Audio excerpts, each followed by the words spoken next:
7 akan membahas upaya mewujudkan good citizenship. Nah, sebelum itu, perkenalkan kami dari kelompok 7. Dari saya terlebih dahulu, nama saya Muhammad Fatia, MPK 050 dari jurusan manajemen. Nama saya Muhammad Zaki Ramadan, MPM 359 dari jurusan manajemen. Saya Badrul Rahman Widyadana dan MPM akhir 343 dari jurusan manajemen. Dan saya Rian Hermansyah dengan MPM akhir 125 dari jurusan ilmu komunikasi. Ya, baik. Sebelum lanjut, dari kami memohon maaf karena hari ini teman kami yaitu Yoga Putra Atmaja dan Alamka 032 tidak bisa hadir karena ada urusan keluarga yang tidak bisa ditinggalkan. Baik, ya bisa kami langsung bahas yaitu kasusnya. Kasus ini terjadi di Sekolah Dasar Negeri Olbeba, Desa Ogola, di mana kasus ini terjadi pada Anselmus Nalesa, guru SD, yang dimana pada saat itu terjadinya rapat di ruang kepala sekolah mengenai evaluasi ujian akhir dan juga penilaian. Kasus ini terjadi ketika kepala sekolah dan juga guru-guru sedang rapat dan menjelaskan bagaimana solusi ataupun cara mengenai penilaian akhir. Di sini guru bernama Anselmus Nalesa berusia 44 tahun memberikan pendapat yang berbeda dengan guru-guru dan juga kepala sekolah yang lainnya. Akan tetapi pendapat ini ditentang dan juga ditolak dengan secara kasar oleh kepala sekolah. Pada situ terjadi pukul 12.20 waktu isya tengah. Kepala sekolah langsung berdiri dari meja dari kursinya, menghampiri Anselmus Nalesa dan juga langsung memukul di bagian bahu kiri belakangnya. Kasus ini tidak berhenti di saat pemukulan. Dari kepala sekolah juga langsung mengambil kursi dari kayu dan memukulkannya kepada Anselmus Nalesa. Akan tetapi pukulan ini dapat dihindari, tapi dengan catatan terlukanya jari manis Anselmus Nalesa di bagian belakang dan juga bengkak di tangannya. Kasus ini tidak hanya di ruang kepala sekolah, cuman juga berlanjut di lapangan sekolah, terus di perpustakaan dan juga tempat di depan ruang kepala sekolah. Pada saat itu Anselmus Nalesa juga lari dan juga berusaha kabur sampai akhirnya berteriak meminta tolong kepada warga desa setempat. Akhirnya warga desa setempat itu datang dan juga menolong Anselmus Nalesa guna untuk melerai pertikaian ini. Kasus ini juga sempat divideokan dan viral di tahun 2022 tanggal 5 bulan 6. Pada saat itu setelah berusaha melerai, warga setempat mengamankan Anselmus Nalesa dan juga menyarankan Anselmus Nalesa untuk melapor ke Kapolres Kupang. Pada saat itu setelah melaporkan, Irwan menjelaskan kasus penjelasan ini terjadi karena adanya keselisihan paham dan juga perbedaan pendapat antara kepala sekolah dan juga Anselmus Nalesa, yang dimana pada saat itu Anselmus Nalesa tidak bisa menerima secara baik-baik ataupun menolak secara baik terkait saran dari Anselmus Nalesa. Kasus ini juga sedang ditinjau kembali lebih lanjut melalui Kapolres Kupang karena adanya keganjalan ketika hanya adanya perbedaan pendapat. Kepala sekolah tidak bisa menerima ataupun mentolerir saran yang berbeda. Lalu mungkin untuk rencana kita bisa dijelaskan oleh teman saya. Rencana kita yang pertama adalah aktivitas utama rencana kita adalah untuk melakukan kegiatan yang meningkatkan pemahaman masyarakat tentang pendidikan Pancasila, dikarenakan pendidikan Pancasila ini mampu untuk meningkatkan kepedulian masyarakat melalui poin-poin yang ada di dalam nilai-nilai Pancasila, mulai dari Tuhan Yang Maha Esa dan seterusnya. Yang kedua adalah individu dan kelompok yang berpengaruh yang mungkin mendukung atau bahkan bersedia mendukung kebijakan kami adalah pihak-pihak yang memiliki pihak-pihak pendidikan atau pemerintah. Dan yang ketiga, untuk mendapatkan dukungannya kita bisa melakukan sosialisasi atau edukasi kepada masyarakat.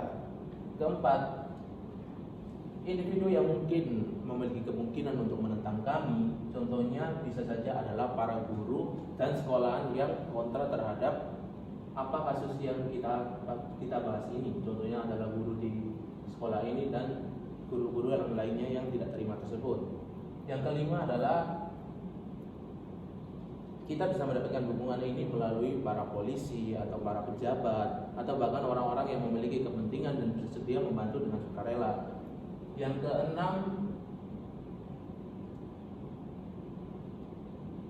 jabat atau instansi pemerintah yang berpengaruh untuk mendukung kebijakan kami itu bisa didapatkan dari berbagai instansi terutama pendidikan. Yang ketujuh, kita bisa mendapatkan dukungan dengan cara bermusyawarah. Untuk poin ke-8-nya adalah pihak atau pemerintah yang memiliki kemungkinan untuk menentang kami, contohnya adalah tentu saja tidak ada, dikarenakan hal ini menyangkut kemanusiaan, sehingga tentunya semua orang berharap bahwa kemanusiaan itu harus ditegakkan. Sedangkan yang terakhir, kita bisa mendapatkan dukungan mereka melalui musyawarah. Selanjutnya ada kebijakan kelas. Yang pertama, kebijakan publik. Apa yang terbaik untuk mengatasi masalah ini? Menurut saya, yang paling cocok di kalangan pelajar yang saat ini adanya kurang edukasi dan kesadaran siswa maupun siswi di sekolah. Jadi kita perlu edukasi terhadap siswa dan siswi yang ada di sekolah. Yang kedua, apa keuntungan dari kebijakan ini? Yang pertama, peningkatan kesadaran. Kebijakan pendidikan yang baik dapat meningkatkan kesadaran masyarakat tentang isu-isu penting demokrasi terhadap Pancasila dan Undang-Undang NKRI 1945. Dan yang kedua, peningkatan keterampilan.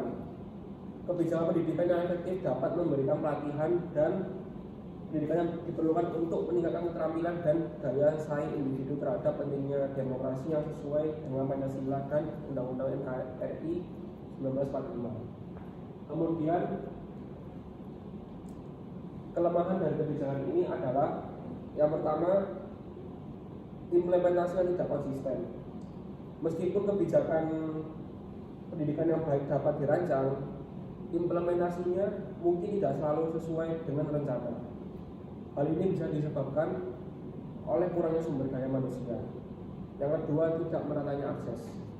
Kebijakan pendidikan dan kesadaran yang tidak memperhatikan kesetaraan akses bagi semua individu, termasuk mereka dari latar belakang ekonomi atau geografis kurang mendukung, dapat memperdalam kesenjangan sosial.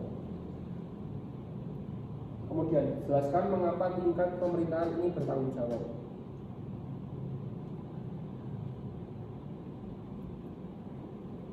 Karena peningkatan kesejahteraan masyarakat, pendidikan yang berkualitas dan kesadaran yang tinggi merupakan faktor penting dalam meningkatkan kesejahteraan masyarakat. Melalui pendidikan yang baik, individu dapat memperoleh keterampilan dan pengetahuan yang diperlukan untuk mencapai potensi mereka secara penuh. Sementara kesadaran yang tinggi membantu dalam memahami isu-isu yang penting mengaruhi kehidupan mereka.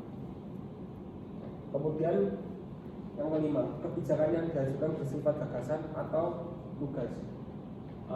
Dari kelompok kami, gagasan solutif yang termasuk beberapa kebijakan pendidikan dan kesadaran dirancang untuk menawarkan solusi konkret terhadap masalah-masalah tertentu dalam masyarakat, seperti meningkatkan kualitas pendidikan, meningkatkan kesadaran tentang isu-isu lingkungan, atau memerangi kemiskinan. Kebijakan semacam ini cenderung mencakup rencana tindakan yang rinci dan langkah-langkah implementasi yang jelas untuk mencapai tujuan tertentu. Selanjutnya dilanjutkan oleh teman saya.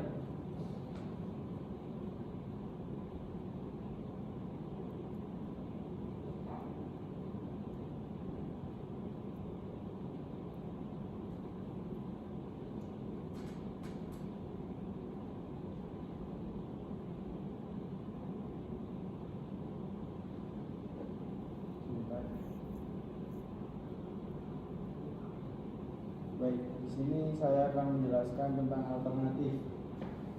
Jadi alternatif dari kelompok kita yaitu yang pertama soalnya yaitu sebutkan kebijakan atau kebijakan yang disarankan. Dari kelompok kami menyarankan membuat pedoman komunikasi, yaitu menetapkan pedoman yang jelas untuk komunikasi antara guru dan kepala sekolah, termasuk prosedur untuk menyampaikan perbedaan pendapat dengan hormat dan konstruktif. Yang nomor 2, identifikasi anggota kelompok yang mengajukan saran. Yang nomor 2 yaitu menyarankan forum diskusi reguler, yaitu mengadakan forum diskusi reguler di antara guru dan kepala sekolah untuk memfasilitasi dialog terbuka tentang isu-isu yang mungkin menimbulkan perbedaan pendapat. Dan yang nomor 3, identifikasi keuntungan dari kebijakan yang diusulkan ini. Jadi dari kelompok kami mengusulkan komite konsultasi, yaitu mendirikan komite konsultasi yang terdiri dari perwakilan guru, kepala sekolah, dan mungkin juga orang tua serta siswa, dan membahas kebijakan masalah sekolah secara kolaboratif. Untuk yang nomor 4, identifikasi kerugian dan kebijakan yang diusulkan ini.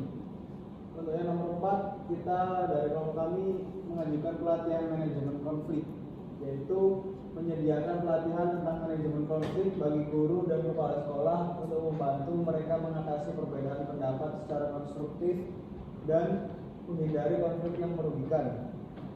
Yang nomor 5 ialah identifikasi individual atau kelompok lain di masyarakat yang cenderung mendukung kebijakan ini. Jadi dari kelompok kami adalah nomor 5, meninjau kebijakan. Jadi melakukan peninjauan rutin terhadap kebijakan sekolah untuk memastikan bahwa kebutuhan dan perspektif semua pihak dipertimbangkan dan dipatuhi. Yang nomor 6, identifikasi individual atau kelompok lain di masyarakat cenderung menantang kebijakan ini. Jadi sistem pengaduan yang transparan. Jadi kelompok kita mengusulkan sistem pengaduan yang transparan, yaitu membuat sistem pengaduan yang transparan dan terbuka bagi guru dan staf sekolah untuk menyampaikan perbedaan pendapat mereka secara aman dan adil. Dan yang terakhir yaitu tuliskan jawaban Anda untuk setiap kebijakan yang Anda identifikasi. Baik, untuk yang terakhir ada mediasi eksternal, yaitu jika perbedaan pendapat tidak dapat diselesaikan secara internal, pihak sekolah dapat mempertimbangkan mediasi eksternal dari pihak yang netral seperti mediator atau komite luar. Nah, ini ada contoh kasus dari upaya mewujudkan good citizenship. Ya, untuk kesimpulannya mungkin dari kami berpendapat apabila adanya perbedaan pendapat ataupun perbedaan suara, maka bisa dibicarakan baik-baik melalui musyawarah dan juga tidak perlu menggunakan kekerasan. Mungkin itu saja dari kami. Mohon maaf bila ada salah kata. Kurang lebihnya, wassalamualaikum warahmatullahi wabarakatuh. Thanks for watching.